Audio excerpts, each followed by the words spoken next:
Maayong adlaw mga kaigsunan, maayong pag-abot diri sa atong channel, ang Yutang Tabunon PH. So, aniya na punta karon para sa atong bag-ong episode sa atong pag-comment sa mga issues karon sa mga nahitabo nato sa nasod.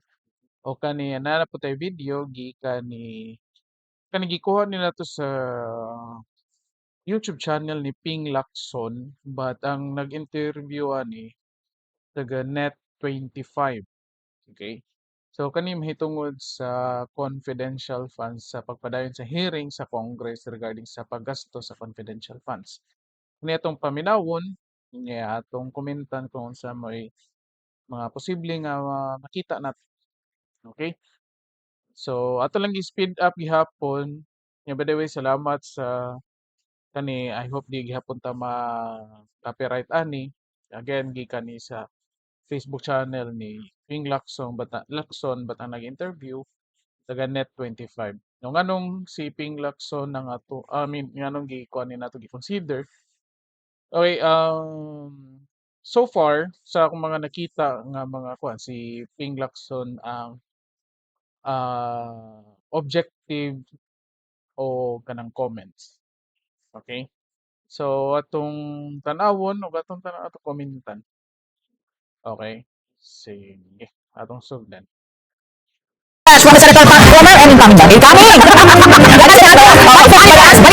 Next year. Kailangan natin ito sinabi lalo na pag-budget hearing ngayon na. Oo. Baka sakali mga unprogram funds na yan eh. Intel funds ba ba ang DepEd? Intel funds? Ano unprogram funds? Epi modernization program. Mga parang taon na sa unprogram. Former and incoming Senator Pat Ping Lacson, magandang umaga po. Good morning po, Senator Ping. Magandang umaga sa ating lahat. Maganda ba talaga o magandang umaga?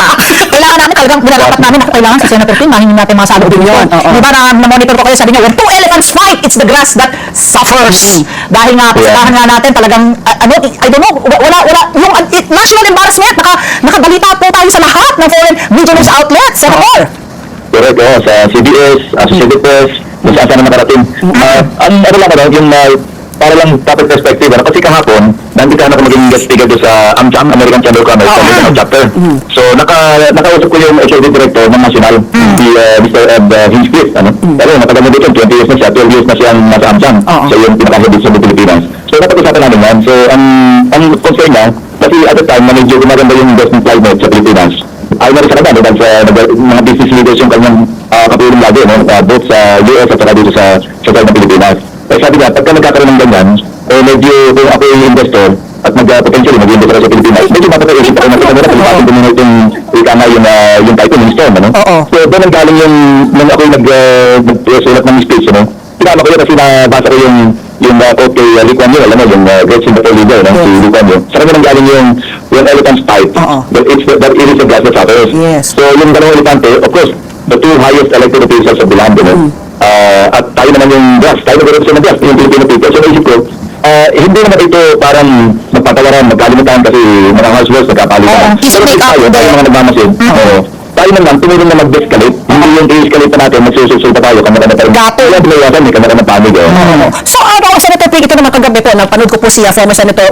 Okay, sige. Atong kuanan siya. Before natin padayon ato sa tan-awon, kanang gi-present ni Ping Lacson. So at least giyang gisugdan mo niya proper perspective yang term kay of course daghan naman kayong especially the mainstream media daghan kayong mga improper perspective. So nag-uol sila nga gibalita nata sa tibok kalibutan, tibok nasod. It's because take on into the situation, the comment, the remarks of the vice president was taken into a illogical context. And sa tinud na nilang, ilang itong gigamit, which is gi-explain natin sa itong previous video nga, posible nga ato nila i-capitalize and which is nahitabo na gyud. Mao lagi ilang gibuhat karon, i-file na sila kaso kang Sara Duterte as threat daw. Well, mao to downside mo gi-explain sa nato nga posible nga downside sa iyang comment. More na siya sa iyang emotion which is a normal response sa ingon na nga situation but mao lagi na it could be nada sa iyang kwan But of course gitan-aw sa nato sila nga perspective nga posible pod nga gi gi una niya giingon nato nga statement para at least mukagat sila. Okay? It could be anyway si Sarah may nagdua na she's good in kuan she's master in the art of war. Sun Tzu's Art of War. I think master sila na sa mga principles sa art of war. It could be ano kung sa akong nakita no, familiar sad ko sa art of war nga it could be ingon ani. Okay? And in fact gikagat karon okay? Gikagat karon sa especially sa mainstream media nga mao gyud ang pulis ni kagat, ang DOJ, ang NBI gi-file ng kaso si Sara Duterte gisupina siya para ma-investigate ang iyahang security okay escorts niya gipang-ilisan for kuan because they are subject for investigation. So mao na ni karon okay. So nakita na to nga mas ni grabe tungod ato iyang statement. Okay, okay? So kay kung wala lang mo nga statement, it could be nakafocus yun gihapon sila sa confidential funds, sa issue regarding confidential funds. Okay? So mao na kuan, nag-uulta nga nabalita ta sa tibuok nasod but of course kay mo tanawon. Ubang nasod wa gyud na sila pakialam nato. Okay? Wa gyud sila pakialam kay um most likely kita Philippines gamay ra kay tag influence sa ilaha. Okay? Kani iyang stress ni Ping Lacson posible again mga investors gi-explain na po nato sa atong previous nga videos nga ang investors um dili gyud na necessarily nga or totally mo back out. Mao na at least gi-explain niya karon nga it could be nga ops moposa ta di sa ta questionable sa atong pagdayon kato sa ning palabyon. It's because kay if ang investors nakakita sila nga ang Philippines fertile sa ilahang negosyo or possible income nila, most likely mo invest yun na sila regardless sa unsay nahitabo sa situation sa politika. Okay? Kay mao man sila nga kanang mga tao nga nasa politika temporary ra na mailisan ra na sila after pila ka years but ang ilahang investment, ilahang negosyo nga gipasulod diri sa Philippines, mudugay na siya, mulungtad na siya pila ka tuig ang kung kanus-a sila tan-aw nila maka-income pa sila. So at least gisugdan ni Ping Lacson sa ingon na nga perspective. Atay padayon. Oli Mercado naman, sabi niya, very ano nga, di ba? Kasi na very maanghang po yung palitan. Tapos may mga investigasyon na pumasok ng NBI, may DOJ na po. Tapos talagang parang may ano pa, may banta na baka daw magka-military junta and all that. Pero at the end of the day, do you think it's something that we should be alarmed about? Kasi sabi niya, baka much ado about nothing naman tayo mga Pilipino, mahilig sa ganito. Pero after a while, humuhupa, nagkakaayusan. Tapos sabi nga namin, case in point, kay Enrile po. Di ba siya yung namuno sa EDSA Power 1? Tapos ngayon, siya po ang Chief Legal Counsel naman po ni PBBM. Yung tempest sinatipat, ika nga sabi ni Senator Oli Mercado, do you think this is much ado about nothing? This is just for, parang, hindi man for show, no? Pero this is temporary, unfortunately. Pero it's, kumbaga na-escalate na dapat talaga mag-de-escalate na. Sa inyo palagay? So, ang concerning talaga, dahil dalawang pinakamatatas sa opisyal alam mo kung ibawa nagkaroon ng bangayan sa mga subalterns, yung mga minor functionaries o kaya medyo, sabihin natin sa Senate o kaya sa House, medyo hindi masyadong nakaka-align.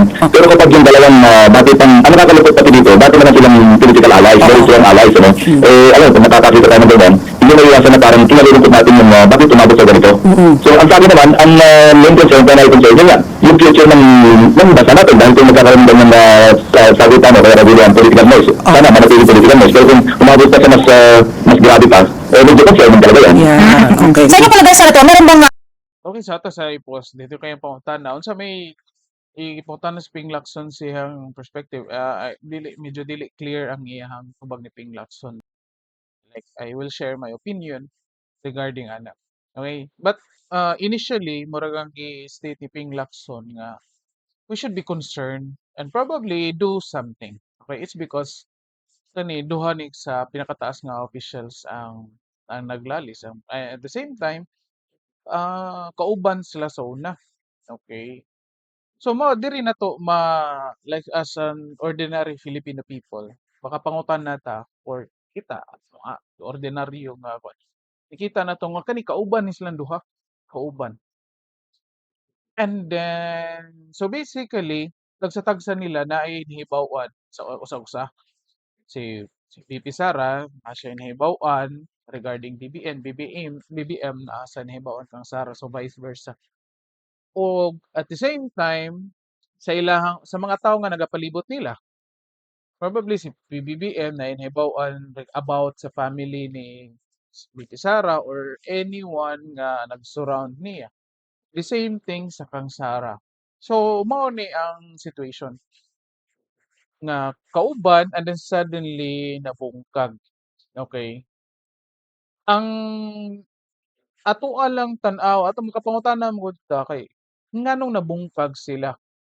And here comes Sara Duterte explaining her side nga nibiya siya it is because kana first reason niya is that walay continuity sa kung unsa may gibuhat sa previous administration.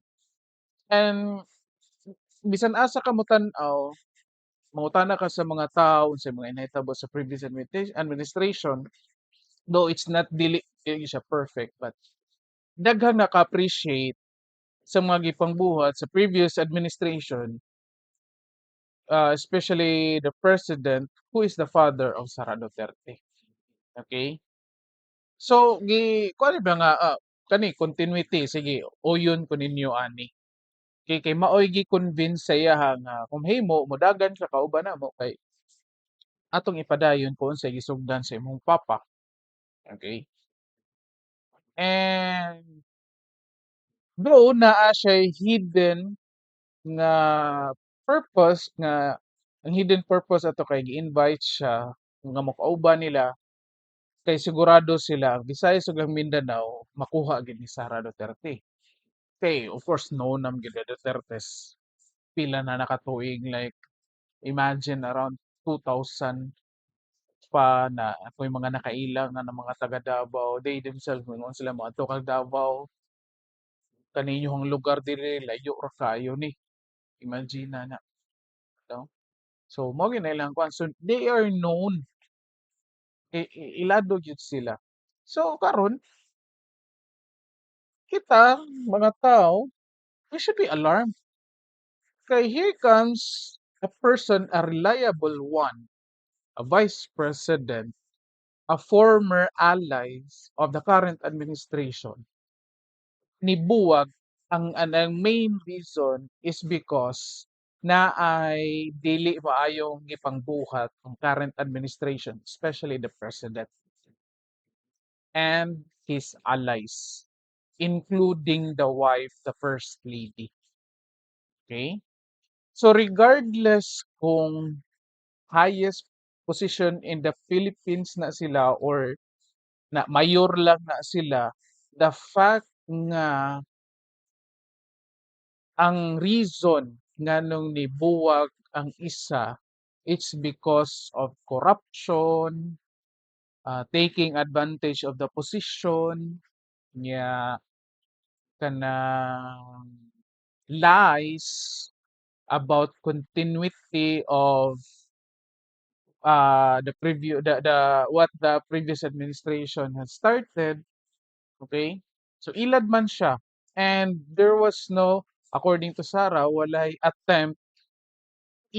even attempt nga i-fulfill ang promise which is the 20 peso price of rice. No? 20 peso per kilo. Okay? So, kana nga aspect, especially ako, in my part, nikaingon jud ko nga well, I didn't vote for Sara. I didn't vote for BBM. Again, I think gibalik-balik na ako mention niya si Ping Lacson na akong gibutaran.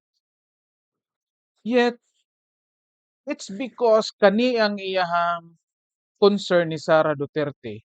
Kani ang iyahang gi-raise nga issues. Basically, ako, kita tanan mga Pilipino,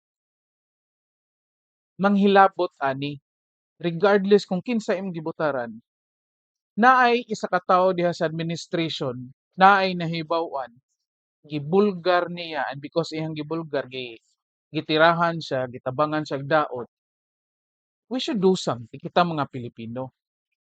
Bahala na ng elephant na sila, dagko na sila kita grass. Again, kita'y affected ani in few years time. Affected ani. So that's why regardless kung kinsa atong gibutaran, manghilabot ta, okay? Yeah, of course, kadaghanan especially kaning mga nangbutar kay Lenny or ang uban nga wa ining lapot nang butar ani na nalipay sila karon nga uy nag-away bahala mo dira nga kamoy away-away giingnan bitaw mo nga kani ang palingkuron o di ba more nalipay sila, they're just simply waiting and it's a unbecoming ba, imagine yun na so pag-improve as Pilipino kung kamo dira gahuwat mo kanus-ani mo fail ning duha, okay? Instead nga naay isa nga nahabilin nga mao'y nitingog sa mga sa dili maayo nga mga gipangbuhat sa administration, yet gibiyaan siya, okay? Napa ko'y nakita sa social media niingon nga, "Oh, karali diha, di ba mao na inyong ganahan kanang duha manglingkod." Oh, di ba? So, ngayon ka nga unsa man ning mga tawhan? Ay pakialam, di ba? Nya sa una katong pagdagan silang kandidata. Yan sila, oh, kani mao gyud apil gyud man sila dito rally kay dapat kani gyud makadaog. Nya abi kay wa nakadaog, di na lang manghilabot. So basically, wa mo pakialam sa Pilipinas. Ang iyong pakialam is on the contest, is on the competition kung kinsay mo daog sa election. Okay? Sige ato ipadayon ni. Actionable crime dito dun sa pagbabanta na ginawa ni VP Sara. Ganun kasi na-conditional, di ba? Pag pinatay ako, may pinausap na ako, napatay mo silang lahat, di ba? PBBM, First Lady, House Speaker Martin Romualdez. Sa inyo, ang ano is grave threats, no? Under the revised penal code. But they were talking about sedition, they were talking about yung isa sa mga batas ninyo, itong Anti-Terrorism Act. Para sa inyo, when malabag ba na actionable? Ang opinion ko, pero yung opinion yun, nanggagaling din sa mga legal experts, luminaries, so to speak, tulad ng NBI, dati naman dyan si Director Santiago, pagkatapos yung sa DOJ, meron sila mga sarili-sariling pananaw tungkol dyan. At para sa akin, mas maganda na iwanan na lang sa kanila kung ano naman yung legal remedies o legal action na dapat gawin sa mga bagay na yan. Kasi legal yan eh. Una-una, hindi naman din ako abogado. Nakikinig din lang tayo sa mga pananaw, sa mga opinion ng mga legal mind. Senator Ping, ikaw po, sa tingin ninyo, Nga ilahan na lang ng mga abogado. Kay imbisan ako. Okay? Anyway, ikaso mo na magkinahanglan mag-abogado, ilahan na lang na ang kuan lang yun karon ni file gyud og kaso. So basically, kung ma-push through siya, simple na gyud probable cause. Of course, i-hearing man sad yun na. Okay? And kung depende na nila kung say outcome na anyway, ingon naman sa si Sara nga kung i-out ko nila impeachment na din the end of my career, political career anyway. Lawyer man siya, pwede man siya mo practice. Nana nga kuan ba? Like kung ma-out nila si Sara, kita mga ordinaryong Pilipino. Si Sara na may para nako karon as of karon ha. Siya may nahabilin dira karon. Siya may nahabilin. Do naa silang mga allies ni Sara Duterte, si Bato, si Bongo, I think naiuban mga nagtago-tago lang, walang magtingog. Pero currently siya ay nag-expose pa. Yung kung mawa ni ma-impeach niya, kinsa naman lay mosunod. Wa na fully control na sa current administration ang government nga kung asa kung unsa ilang ganahan buhaton, pwede kaayo nilang buhaton. Karon gali gipangbuhat na magali nila even ang kanubang ma-consider na 'to nga illegal kanang pag-contempt, pag-detain sa kuan, 'di ba? Ang pag-ilis-ilis karon sa gipang-ilisa ng mga pulis karon sa Davao, medyo questionable siya. Okay? So gisugdan nila, i-control na nila. So what if ma-impeach ni, mawa ni, okay? So kung ma-impeach ni, questionably kung mo o kuan ni dito sa Supreme Court regarding sa impeachment. What if moingon siya, "Ay no, inyo na akong gi-impeach, bahala na mo dira. Kay mabuhi raman mi sa akong pamilya kaysa inyo pang tukawawan, ah, kuan pa mi dira, eh, bahala na mo." Okay, sige to kuday. Paano ito mahihinto? Alam po natin no, na si former President Goa Macapagal Arroyo, siya po ang nagdala sa kanila together para maging unity team. Meron din po si Senator Amy na BFF po ni VP Sara at saka syempre ate po ni BBM. Ang tanong ko po, do you think hukupa itong init kung sakali po ang Congress na lang, sabihin nila, sige na nga, para matigil na to, i-ano na lang nga natin yan, tigilan na natin ditong ano, the hearing o sa accountability, tapos makipag-usap na kung whether si PGMA yan o si Senator Amy. Do you think that's still possible na pwede magkaayusan o point of no return na pareho yung Duterte at saka yung mga Marcos? At kasi hindi yung pwedeng sabihin na itigil naman ng House of Representatives yung kanilang ginagawang legislative inquiry. Kasi yung una, hindi naman matapagbintahan naman sila nag-shirk sa kanilang responsibilidad sa kanilang mandato. Mabuti na dito si dating Presidente Gloria Macapagal Arroyo at saka si Senator Amy Marcos. Sila yung mga, sa tingin ko, may mga karapatan o kaya may kakayahan para, yun nga, ma-disconnect man lang, hindi na mantong sa parang nandun na tayo sa nasa international news na nga. Kasi hindi maganda para sa imahe ng Pilipinas dahil ang investment climate, gumaganda. Meron ng upgrade na naman tayo narinig. Panibagong upgrade, ano? Pagkatapos nagkakaroon ng ganyan, maapektuhan. Yun lang naman ang aking talaga. Hindi ko nasasabing tigilan na lahat at magkalimutan na. Kasi may mga legal implications, ano? Yung mga nangyari na. At ito, kaya na lang natin yun na yung skills to take to take the normal course, ano? Dahil tulad ng trabaho ng NBI, trabaho ng DOJ, at isa naman makarating. Ang sa akin lang, huwag na maghihali ng mga trabaho natin kasi lalong parang tumataas, just like fanning the flames of political hostilities, eh. May mga makikinabang kasi eh. May mga makikinabang. Yes. The usual warmongers, yung ang passion nila to make their complete pagka may nag-aaway. Meron din ganun mga kababayan natin, lalo sa social media, masyadong intense yung palitan. Yun nga, yung aking statement na binitiwan kahapon sa Davao, napansin na kagad, pero nagsasabi sa akin, make a stand. Hindi yung titutin mo yan, you're playing safe. Sabi ko, No, bitaw, ako personally agree jud ko aning pingigson like sa kaning idea. Of course dili sa tanan agree ko ani niya. Dili sa necessary nga ni agree ko is because siya akong gibutan. In that sense, we as Filipino people, i-escalate na to. Okay? So that is why we need to do something. Okay? We need to do something, not to kuan grabihan ng away, but of course we will do something would tell the administration, eh, sobra na ninyong gibuhat, di na maayo kani. And in fact karon naay mga tao karon na ngadto sa EDSA nag-rally, or I think prayer rally. It's one way nga is doing it peacefully. Dili lang ko sure if ang objective of the rally is to de-escalate, no? Kay there was one nga gi-interview ang gusto nila is munaog si BBM. Okay? Munaog si BBM.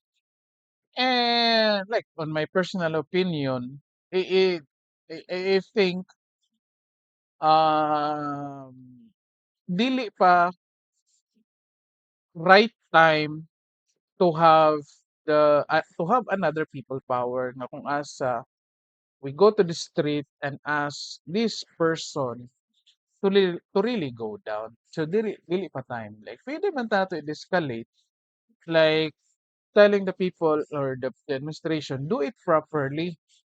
Okay? Eh daghan man rig violations nga nakita nato. Okay? So at least kung in kaso mo appeal ta, so kung ang mga kalihukan, at least ang ato ang main goal is that do it properly. Uh, do something in line with the rules of law, in line sa kung unsay maka-benefit sa mga tao, at the same time in line sa kato inyong gisaad sa mga tao. So at least kani agree ko ning kang election mo ni. Ah, pwede man ta nga well, pwede ta nga dili mo take stand.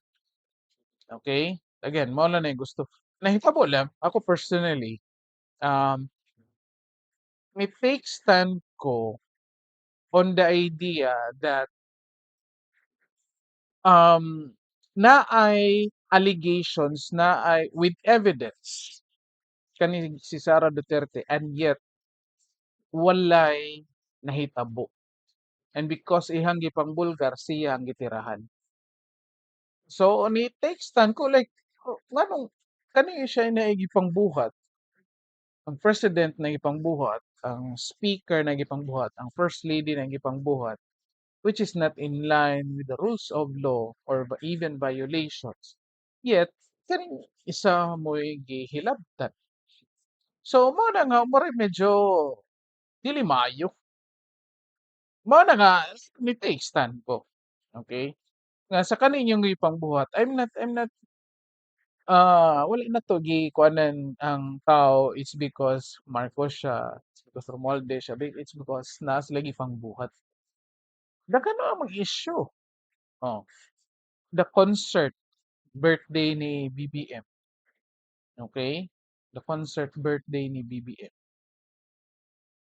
Oh, kung imong tan-awon, kung gikan 'to sa kwarta niya, we can expect gikan sa kwarta sa gobyerno, kwarta sa mga tao, para lang magpa-concert ka sa imong paborito nga banda.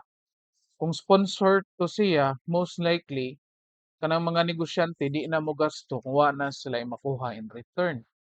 So, wa kay lusot, bisan unsaon pa nimo og rason, ana. So, na-issue daan. Oh, Martin Romualdez. Okay? Martin Romualdez, issue sa Okada. And ang pagpanghatag niya ayuda, which is, of course, sa mga Congress, mahatag ayuda, dili man siya pwede, dili man na authorized, dili man mo DSWD. Okay, reklamo gay mo nga si Sara manghatag manabang kung nahimo duol di kini niya tagaan kung budget ana. Diba? Kung then the allegations of the use of drugs. Though again, walay proof na ito na video medyo questionable po ang video kay kitam gud mga tao, di ba, kung bantay mo namoy makita ang tao nga medyo parehag naong sa imong kailam kay uy sikuan lagi to. It could be nga katong ni gamit pareha lang ugnaw. So wala pa tay proof ba? Wala pa tay proof. So well, at least kato lang duha nga issue kanang luxurious kayo og life. So violation man na siya, public servant man ka, you should not be doing that. And then ikaduha, ang kaning panghatag ayuda, panghatag, oh, gipugnan nimo ang tao nga mo improve. Okay? Ato prayon kay hasta I'm trying to make safe yung future ng yung sa bansa natin, hindi yung ako yung nag-place. Hindi na dapat ganun ang maging attitude natin. Well, siguro, let's say na medyo nag-mail na rin ako over the years, pero sa tingin ko, yun ang dapat natin gawin. Sa halip na pagpalang pa natin yung parang nabubuong na alitan sa nagkali ng panod. Kaya, yung ito kasi dahil dalawang highest officials yung elected officials yung medyo nasa magkabi ng panod. Kaya dapat talaga hindi natin subsilan pa. Tapos, piliin tayo mag-escalate.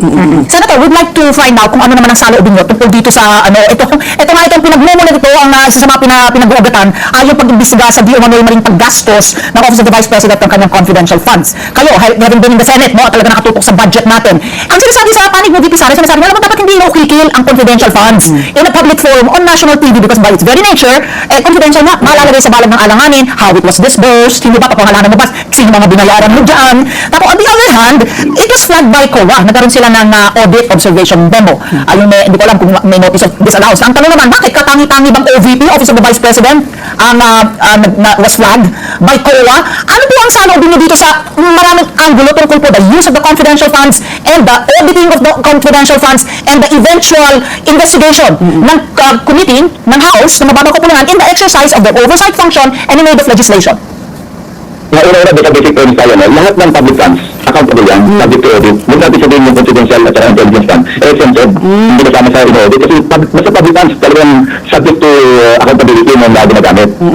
Meron lang proseso o procedure kung paano nililiquidate yung intelligence. Halimbawa, sa law enforcement, nagaling ako sa PNP, or sa process, yung isa pang intelligence agencies natin. Pero pagkakaso sa intelligence fund, ang pinaka-liquidate instrument dyan, sa abot na aking nalalaman, magkakaya ka magsasabit ka ng intelligence project, saan nakadetalye doon yung pagkakagastusan. Dahil nga lang, seat envelope yan eh. Dahil nga baka kasi yung confidentiality noon, yung nature ng pag-disburse ng pondo, ang ginagamit nga dyan, pero mga pondo o kaya aliases. So, meron yung edit kayo, pagka in-audit na, saan, sino ba itong alias Joe, alias Pedro, sino yan, meron din nakatalap mo ganyan. At hindi approved. yung intelligence project na sinabit ng isang intelligence unit o intelligence agency, hindi valid, hindi pwedeng mag-release ng intelligence fund. Tapos pag na-declassify na yan, halimbawa, accomplish na yung mission, nagkaroon na ng successful operation, o kaya for some reason, negative yung operation, pero na yan, subject to audit na yan, pwedeng special audit, pwedeng kung may nasilip yung COA, pwedeng nga tinatawag bilang fraud audit, ano, dahil meron na sila nakitang fraudulent na mga releases, at saka yung regular audit. Maraming may mga procession sinusunod ngayon, sino ba talaga yung may mandate para mag-audit? Maliwanag, yung commission of audit. Pero sabi nyo na kanina, Ali, sa Tatpi, di ba, may oversight function ng Congreso, both houses. At katunayan, meron yan na rin kami, meron yan circular at meron yan hiral na batas na kung saan quarterly, dapat report lahat ng agencies na gumagamit ng pondo sa both houses of pondo kasi in the exercise of the oversight functions o mandate nila. Kaya nakita nila pa paano, ano nangyari ko sa pinasa nila na national budget o gaan. Okay. Ay, isa pa yan, tungkol dyan po sa confidential funds pa rin po. Naging controversial rin po, na umamin po yung Special Disbursement Officer po ni VP Sara, na yung pera siya nga withdraw 112 million ba yun, ang withdraw niya sa Gina Costa. Ato ning tingbon lang. Ato lang patiwa si Ping Lacson pa i-explain na ato lang tingbon. Naman din hard at well, pakala yung nag-withdraw po dyan sa land bank, pero binibigay po na nila doon sa security officer. Tama ko ba yun? Kasi sila yung SDO po yung nakaband di ba? Nag-put up sila ng band. Is that normal na yung SDO pinapasa, ubaya yung ganyang kalaking pera po sa security officer dahil po inutos din po daw ni VP Sara? Paano po yun? Paano niyo po, tama ko ba yun? Normal ba yan? O ngayon lang po nasilipan dahil na po nagkaroon po ng congressional hearing? Kung napaka-stricto at napaka-rigid mong susundin, dapat mismo yung special dispensing officer, ano bibigay doon sa mismong recipient? Mayroon na confidential naman yan, intelligence naman, o regular budget yan.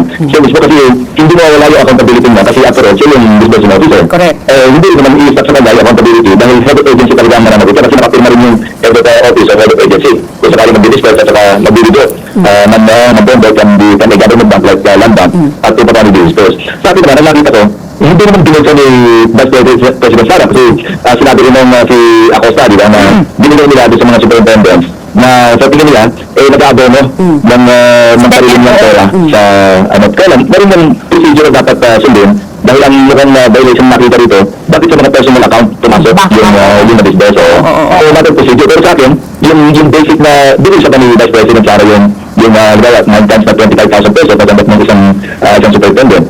So sa akin, ang bottom line, hindi ko naman doon sa mga kinukulang. Kaya lang, hindi naman pare-pareho yung pagka-distribute. Well, disclosure naman yun ng head of agency kung inakala niya na yung mga napili lang nila, hindi naman out of favoritism, kundi dahil sa, yun ang mas nangangailangan, yun ang nakapag-abono.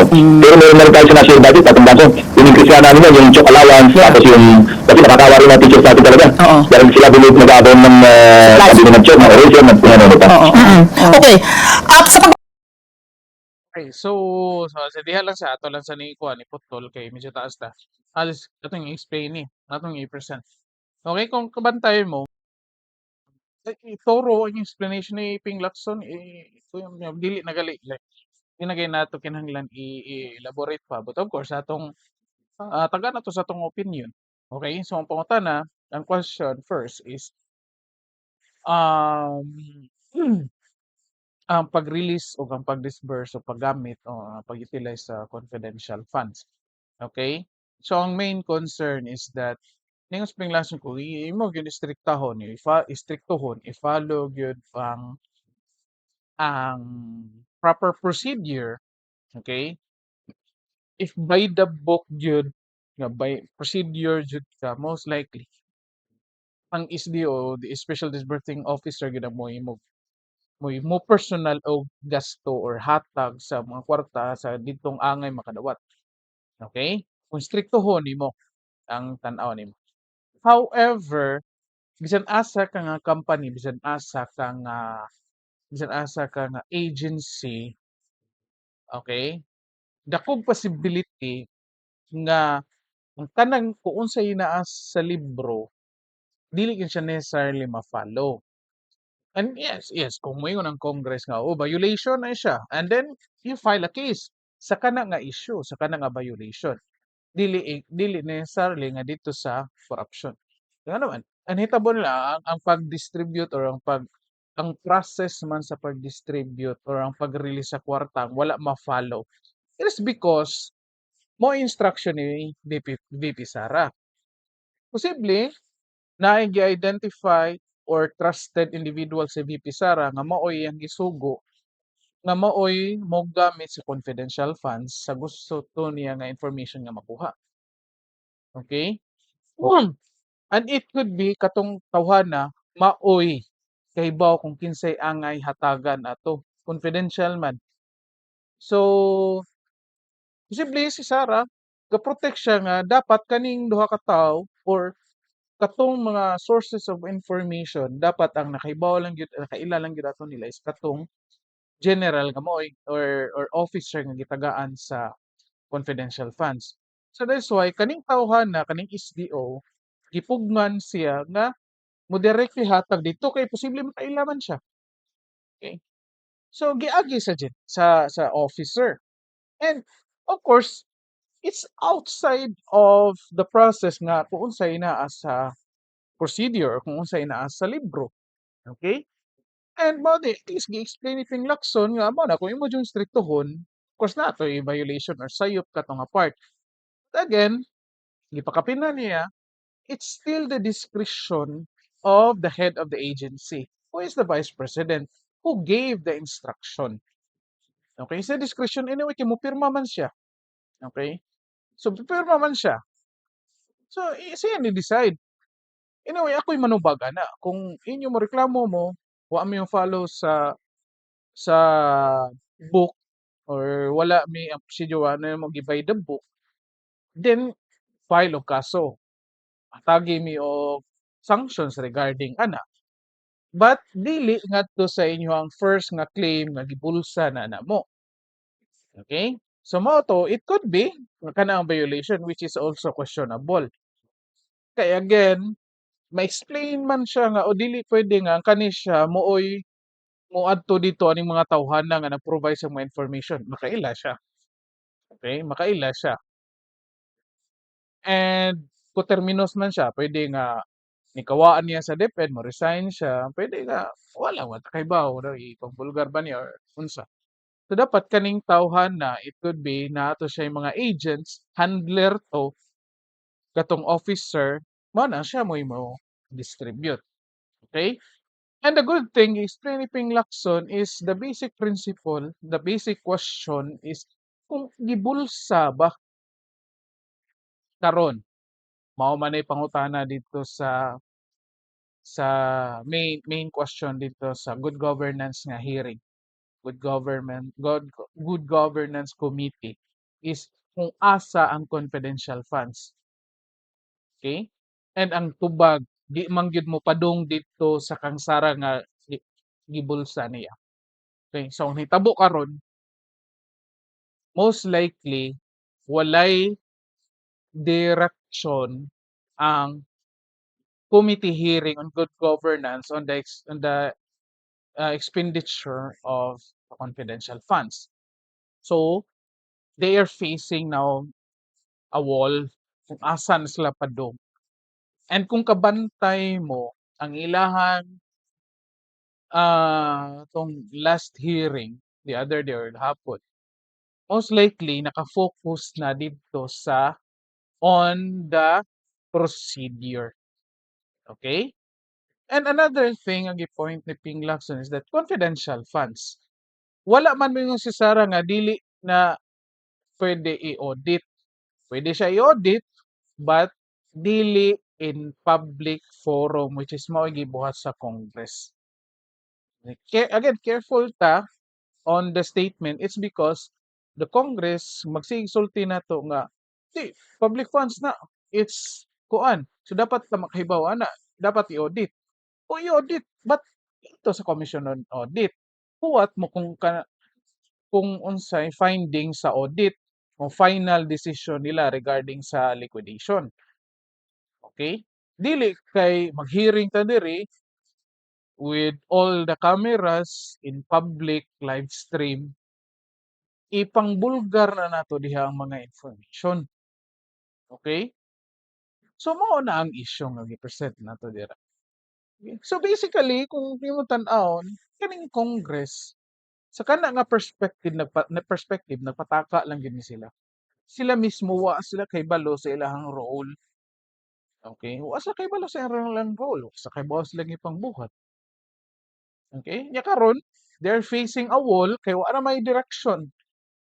Bisa na ma-invite to ang officers nga ginganlan nga maoy ni dawat maoy ni release sa confidential funds the fact nga out of picture na ang vice president, most likely dili na siya muli dito sa idea nga gipulsa sa vice president. Okay? So mao na and then makita sa nato nga mo-connect na nato nga ang kaning katong letter, request letter nga gibuhat ni Attorney Lopez, pag-inform sa COA nga o request sa COA nga pwede dili lang sa i-release, it's because wala pa mahuman.